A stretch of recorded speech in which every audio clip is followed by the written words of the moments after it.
जय जगन्नाथ आपणकु मोर चैनल कलिंग ज्योति को स्वागत। वर्तमान जटिल परिस्थिति आंभ मानू चकित करिछि जेतिकी आश्चर्य करिछि सेतिकी। कोविड-19 द्वारा सारा विश्व लॉकडाउन, भारत रे समान स्थिति। कोविड-19 द्वारा भारत बहु असुविधार सम्मुखीन हेउथिले मध्य भारत को किछि उपकार मिलिबाकू जाउछि। वास्तव रे कोविड-19 द्वारा किपरि ओ कोन कोन उपकार भारत को मिलिबाकू जाउछि ता उपरे आजिर टॉपिक। एही टॉपिक टी को आपनकु भलो लागिले अधिकरु अधिक सब्सक्राइब करंतु, लाइक एवं शेयर मध्य करंतु। आपनक संग माननकु एही टॉपिक विषय रे सूचना देबाकू वीडियो टी को शेयर करंतु। जेते समय आगकू गडुछि कोविड-19 रो प्रकोप सेते बढ़ी चलीछि। लागुछि बोध हुए कोविड-19 द्वारा विश्व सहित भारत टिकिए अटकी जाइछि। किछि बड़ परिवर्तन रो आभास मिलुछि। सतरे कोन परिवर्तन संभव? आसंतु जानिबा कोन सब संभव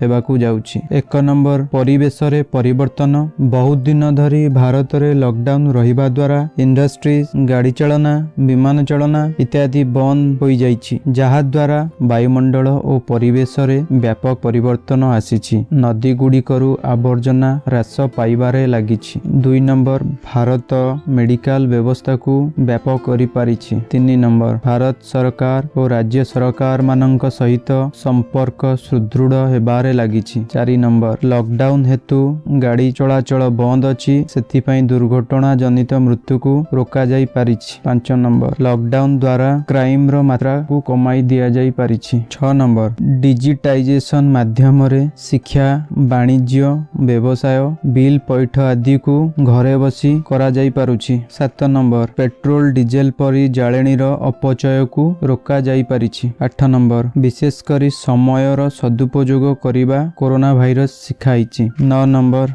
लोक माने निज सहित परिवेश रो सुरक्षा को बुझी पारिछंती। आपनकु एही वीडियोटी पसंद आसिले अधिक रु अधिक सब्सक्राइब, लाइक एवं शेयर करंतु।